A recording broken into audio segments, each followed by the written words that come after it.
Idelma Barbosa, novamente com vocês, na nossa caminhada, na simplicidade da Palavra de Deus. Hoje falando um pouquinho, especialmente para você mãe, para todo pai também, mas principalmente para você mãe, que é uma grande intercessora em favor do seu filho. Lembrando que nesse mês de agosto nós celebramos Santa Mônica, no dia 27 agora, nós celebramos a memória de Santa Mônica, essa grande mãe, e de seu filho Santo Agostinho, que foi o motivo especial na sua vida de torná-la uma grande mulher de oração, uma gigante na fé. Todos nós já conhecemos um pouco da história de Mônica e Agostinho. Mônica, que rezou muitos anos por seu filho, nunca desistiu dele. Já vimos livros falando, foram 27 anos de oração, 30, 33, para que depois ele se convertesse. Ou seja, muitos e muitos anos. Mas o importante de tudo isso é que ela nunca desistiu. Ela morreu aos 55 anos de vida e viu a conversão do seu filho. Agostinho morreu com 86 anos. E um dos seus livros, chamado Confissões, ele escreveu o seguinte sobre a sua mãe: que ela o tinha gerado 2 vezes. Primeiro na carne, para que ele viesse à luz do tempo. E o segundo nascimento dele, no coração dela, para que ele nascesse à luz da eternidade. Então, Agostinho, ele foi como aquele filho pródigo que nos fala o Evangelho de São Lucas, no capítulo 15, de 11 a 32, que depois seria muito bom que você lesse, acompanhando toda a história do filho pródigo, que na verdade somos cada um de nós. Todos nós temos um pouco do pródigo. E o Pai não desiste de nós, está sempre nos chamando, nos perdoando, nos acolhendo, nos chamando de volta, como foi Santa Mônica com seu filho Agostinho.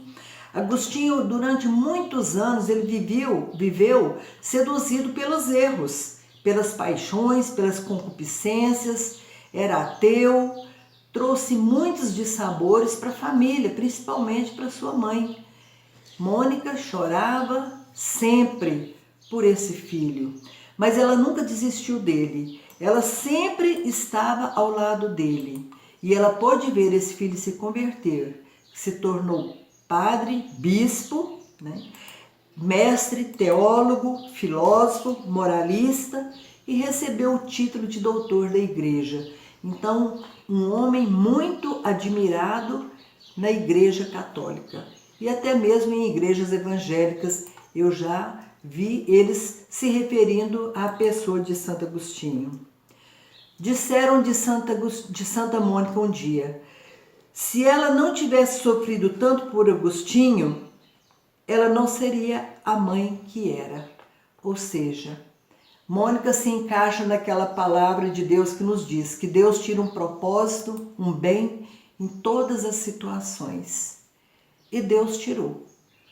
Porque Mônica cresceu espiritualmente e Mônica, ela pôde ficar resguardada pela sua fé, e isso a manteve a sua memória presente até nos dias de hoje, porque quantas mães se espelham na pessoa de Santa Mônica. Se Santa Mônica não tivesse deixado esse legado de fé, de esperança, de confiança em Deus, da certeza no coração de que o seu filho, pela misericórdia de Deus, seria convertido, ela teria sido esquecida. No entanto, a memória de Santa Mônica perpetua até hoje. E esse mês de agosto, quantas mães estão fazendo uma novena especial a Santa Mônica, pedindo pela conversão de seus filhos. Então, através de Santa Mônica, nós aprendemos que não importa como estão os nossos filhos, quem são os nossos filhos, onde estão os nossos filhos, importa é a nossa permanência em Deus, de que Deus pode resgatá-los para uma vida nova. Agostinho foi um pródigo. O que significa essa palavra pródigo? Ela tem 2 significados.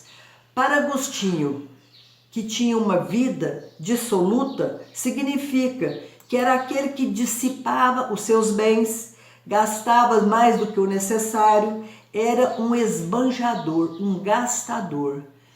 Não sabemos se Agostinho gastava dos bens dos seus pais, mas isso aqui representa a dissipação dos bens que Deus deu para ele, ou seja, a própria vida, a própria fé, porque ele foi criado por uma mãe religiosa.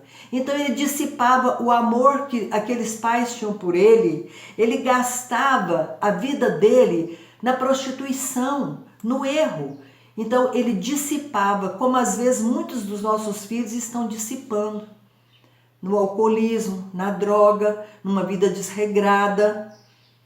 E Mônica também, ela foi uma mãe pródiga, é o outro significado dessa palavra, porque pródiga aqui, nessa segunda definição, significa aquela pessoa que tem uma alma grande, tem grandeza de alma e era generosa. Mônica foi pródiga com esse filho, tendo para com ele a generosidade de não deixar de rezar por ele, de acompanhá-lo com as suas orações, de regá-lo com as suas lágrimas, de ter os seus joelhos dobrados dia e noite para resgatar esse filho pela força da oração. Então, essa oração de hoje, essa palavra de hoje, é para todas nós mães, para nunca desistirmos dos nossos Agostinhos. Se você tiver um, porque às vezes você não tem um Agostinho assim na sua vida.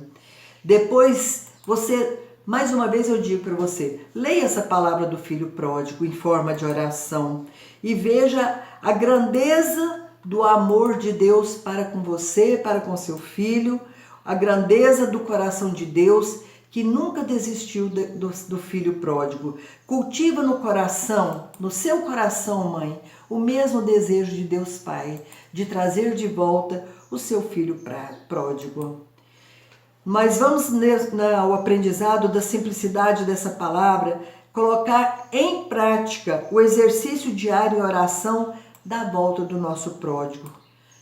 Quem é o seu pródigo?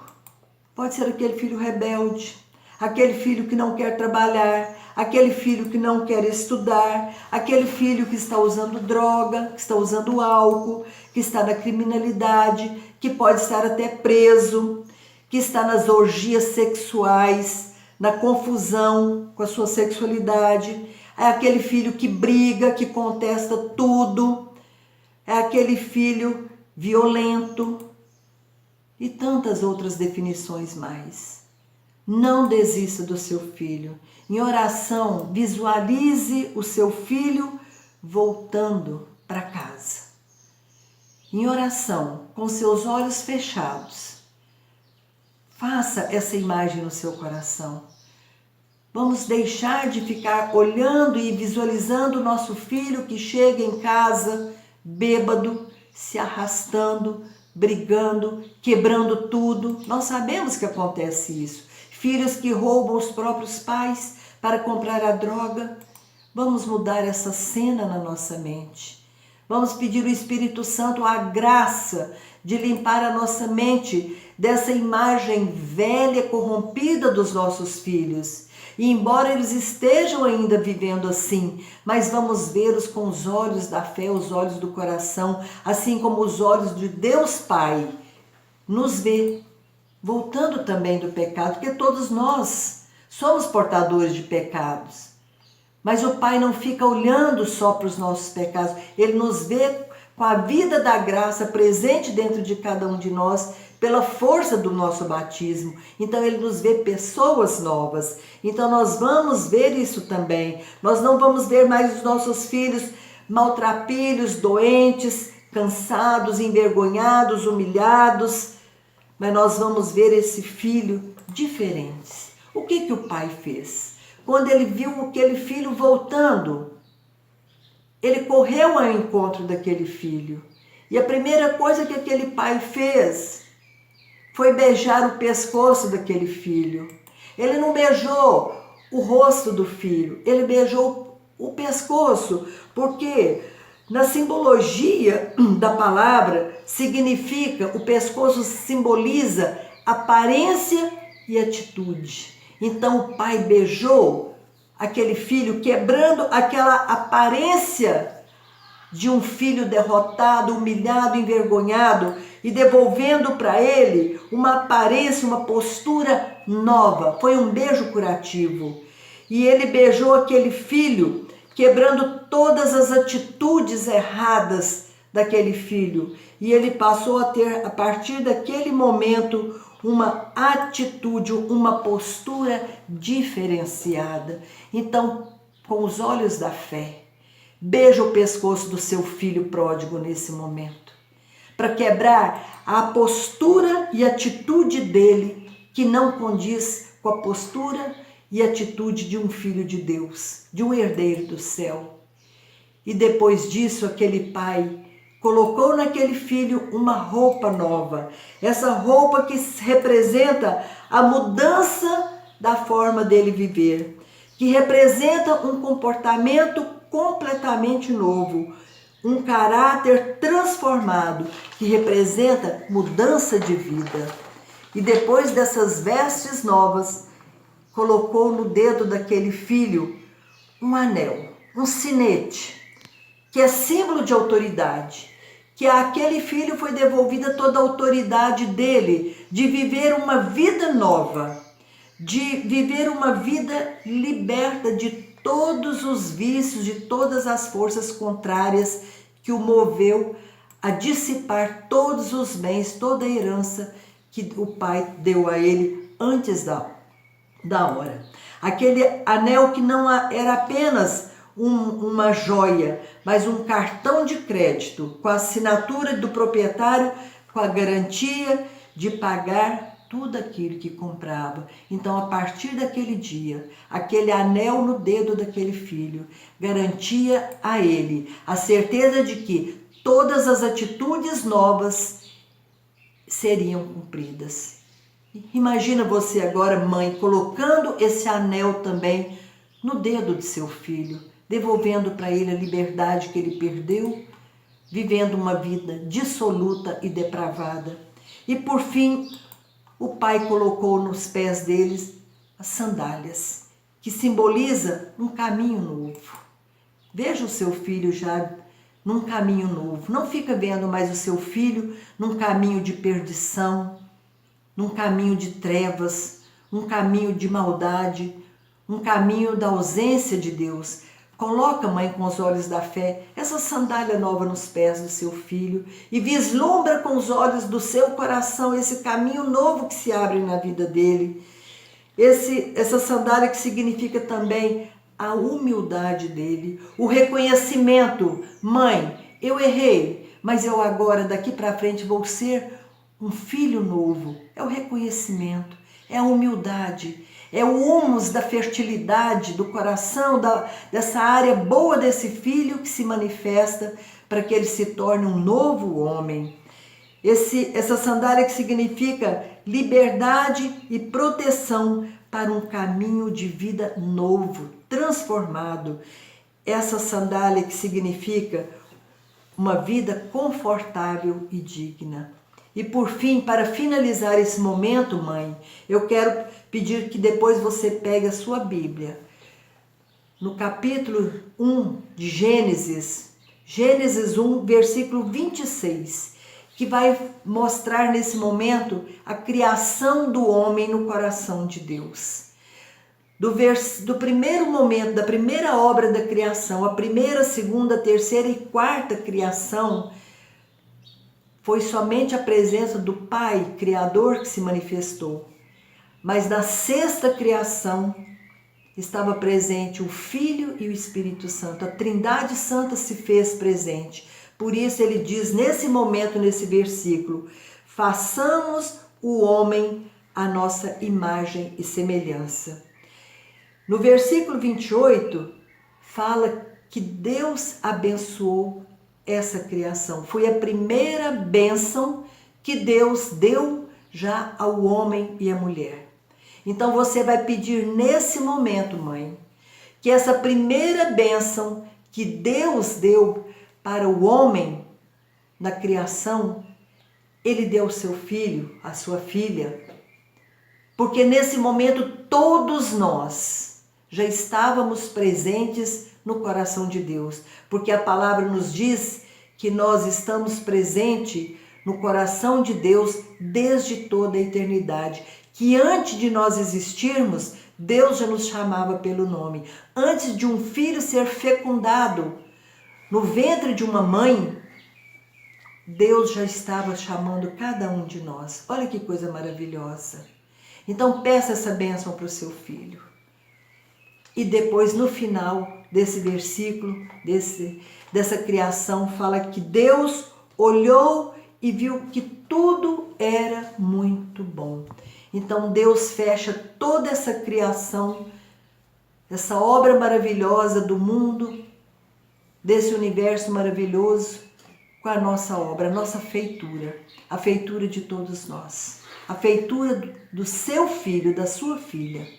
Então você vai pedir essa bênção para o seu filho, para a sua filha. E você vai olhar para o seu filho, para a sua filha, e você vai falar: você é uma obra maravilhosa das mãos de Deus. Você é obra-prima das mãos de Deus. Você, meu filho, você, minha filha, vocês são bons. E você vai citar todas as bondades desse filho, dessa filha, antes dele ter se perdido. Você vai falar tudo isso agora. Você é carinhoso. Você não vai falar mais, você era. Não, você vai falar, você é carinhoso. Você é um filho amoroso. Você é um filho estudioso. Você é um filho trabalhador. Você não tem vícios. Professa a sua fé. Muda a sua oração e deixa Deus curar o seu coração, mãe, curar o seu coração, pai. Deixa Deus enterrar os seus sentimentos, as suas emoções, os seus pensamentos mortos que você cultivou durante anos e anos por esses filhos. Deixa Deus ressuscitar a partir de agora, te dando sentimentos, emoções e pensamentos novos, ressuscitados por esses filhos com a graça de Deus. Amém. Deus abençoe todos os nossos filhos e todas as mães que se dobram em favor dos seus filhos e todos os pais. Que a paz de Deus esteja com todos.